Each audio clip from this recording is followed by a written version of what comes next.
Ada penyakit kita di Indonesia yang harus diperhatikan nih, karena ini merata. Ini kan sebab bencana atau musibah yang kedua, meratanya dosa besar. Di antaranya zina misalnya. Banyak orang tua di Indonesia, kaum muslimin, semoga Allah berikan hidayah, lebih bangga, senang, merasa sebuah prestasi kalau anaknya gonta-ganti pacar. Nggak malu sama tetangga, nggak malu sama siapapun. Anaknya putus sama pacarnya, yang baru sebulan sama-sama, tetangganya tanya, mana kemarin pacarnya? Oh udah putus, anak saya yang putusin, sekarang dapat pacar baru. Bangga.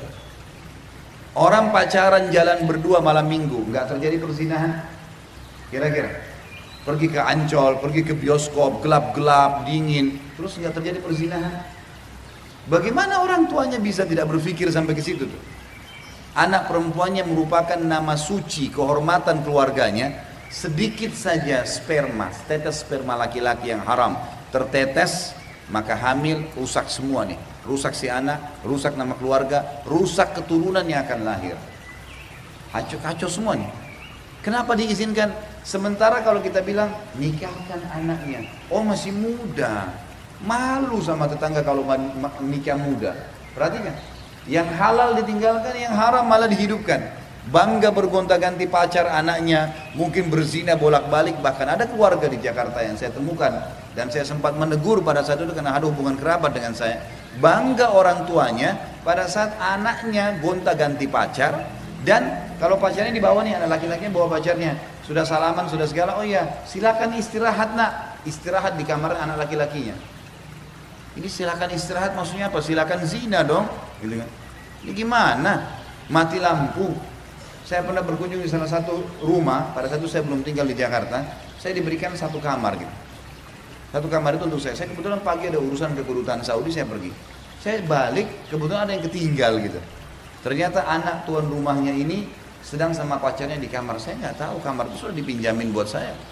Rumah itu cukup besar memang, saya nggak tahu. Begitu saya masuk, terus dia kaget. Begitu dia kaget, saya juga kaget. Melihat saya tutup pintunya. Setahu saya anak ini belum menikah. Tiba-tiba dia pakaian, dia keluar ketemu saya, lalu dia mengatakan, maaf kak, ini saya tadi sama si fulan. Saya nasihat, haram ya akhi, nggak boleh kamu berzina begini belum menikah. Jadi kan, ini haram dalam agama. Tapi orang tuanya ada, kamarnya bersebelahan dengan kamar orang tuanya, nggak masalah. Keluar anaknya mandi habis berzina pun mungkin nggak masalah, wah dianggap bangga, prestasi. Zina, dosa besar, mendatangkan musibah yang merata untuk orang-orang semua. Lalu dianggap biasa. Nikah, menikahkan anak malah dianggap aib. Teman-teman sekalian, apa ruginya antara kita mendatangkan sepiring makanan buat anak mantu kita sehingga anak kita aman, gitu kan?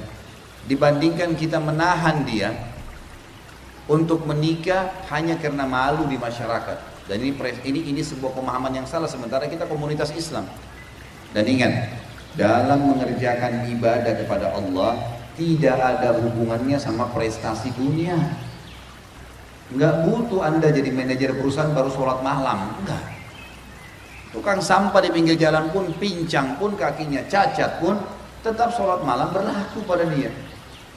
Ini enggak, nikah nanti kalau sudah sarjana, nikah nanti kalau sudah punya mobil, nikah nanti kalau sudah punya begini. Banyak ikhwah yang sudah ikut pengajian sunnah mengatakan kepada saya, Ustaz, saya di kampus ini fitnah, baru tingkat 1 kuliah, saya sudah takut nih, sudah tahu diri saya setelah ikut pengajaran karena berbahaya nih, nggak bisa dilepas, teman sekelas, lawan jenis, dengan penampilannya, dengan wanginya, mengganggu.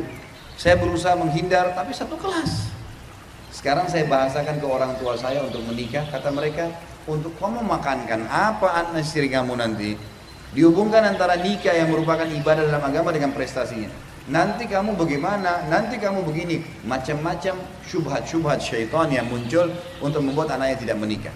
Akhirnya anaknya dikatakan nanti kalau sudah sarjana, sabar 3 atau 4 tahun ke depan. Sementara kebutuhan biologis bergejolak dalam dirinya. Gimana cara? Orang tuanya egois, dia sih ada pasangannya bisa lampiasin. Anaknya nggak bisa ini.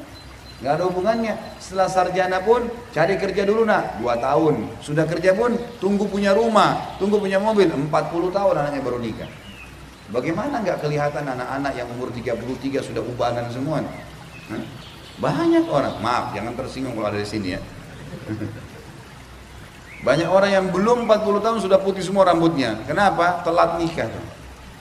Udah luar biasa ditahan. Kenapa?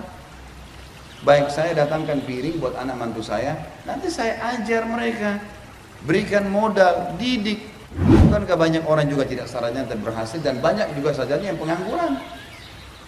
Kecuali anak kita memang dasarnya bisa mengontrol, tidak terjadi perzinahan. Ada anak-anak Masya Allah aktif dalam pengajian, aktivitas dalam kegiatan positif, jauhi dosa-dosa, itu Masya Allah. Tapi ada anak-anak yang nggak bisa, emang dia nggak mampu, gejolak dalam dirinya besar, gitu kan. Sampai jadi masalah, ada yang mengatakan kepada saya, ya Ustaz saya tidak bisa tahan, akhirnya saya onani, dosa nggak? Dosa lah. Akhirnya saya begini, karena orang tua saya tidak izinkan, saya masih bergantung, saya dan seterusnya. Ini nggak boleh. Meratanya sebuah dosa di satu rumah tangga, sudah cukup, misal si anak berzina, sudah cukup membuat satu keluarga kena semua tuh.